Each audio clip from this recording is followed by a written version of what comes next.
Hello, students. Now that you have gathered your research and have the textual evidence that you will be using, let's take a look at how to blend quotes from your research into your paper. Why does this matter? So that your ideas and the ideas from your research fit together naturally. And because it's important to credit the sources you've used. This lesson will help you to do both of those things. Let's get started. A good method for integrating quotes is the acronym SICA. Each letter in SICA stands for a step that you will take in the process of blending quotes. C for claim, I for introduce, Q for quote, and A for analyze. The first step is C for claim, which means that you will start by making a claim, telling the reader what you are trying to prove. For example, if you were researching the author Eva Ibbotson and wanted to use a quote from one of her books to make a point about her writing style, your claim sentence might be something like this. The next step is I for introduce, which means that you will give the reader some context for the quote, explaining by whom or when it's said, or explaining its importance. Still looking at Ibbotson research, the introduction piece might look something like this. Next, we move on to Q, which stands for quote. This is where you insert the actual quote, remembering to add proper citation. For example, here is a quote from Ibbotson from the book that we mentioned already in the claim sentence. Now I want you to notice a few things. First, there are quotation marks at the beginning and at the end of the quote. Notice also that the citation is in parentheses and that it includes the author's name and the page number on which the quote was found.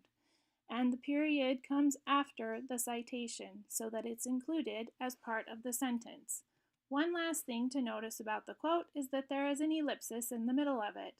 That's those 3 dots. You would put those in to show that you have not used the full sentence in your quote. I left something out in the middle of this quote because it was extra information. My reader doesn't need it to understand the sentence, and it's not needed for supporting my claim either. Okay, moving on. The last step is A for analyze. This step is the part of the paragraph in which you take 2 or 3 sentences to analyze the quote, explaining to your reader how it supports your claim. The last sentence for this section should refer back to the claim, restating it in some way and bringing the argument full circle. For example, with the analysis we've been using, it might look like this.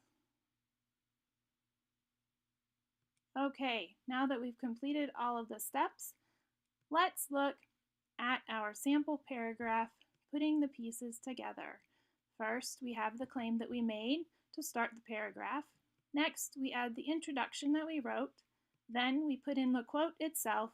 And finally, we add our analysis to wrap up the full idea. Now we can read the whole thing together.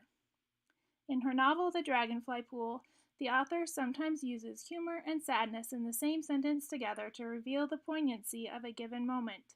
When the heroine Tally has to go away to school for the first time, it's very hard for her and she's trying to be brave.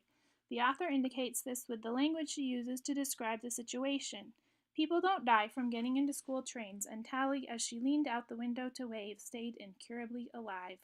But she felt a sense of desolation such as she had never known. Ibbotson, 28. No one thinks that getting into a train would kill someone, but the author humorously corrects this fictitious belief anyway. The phrase incurably alive is funny in a dark way because it suggests that being alive is a disease for which death could be the cure. We don't usually think of death as something that would restore us to health. However, all of these silly ideas drive home the author's point that Tally would rather be dead than leave her family, as is seen in the sad sense of desolation that overtakes Tally as she is waving goodbye. The funny phrases and the gloomy ideas combine to help the reader understand the weight of Tally's situation. You can see how the writer's ideas blend in a nice flow with the idea quoted from the text. All the last sentence about Funny phrases and gloomy ideas refers back to the claim that we made at the beginning about Ibbotson using humor and sadness together, bringing the argument full circle. And that, my friends, is that. Now you have a tool that will make blending quotes as easy as pie.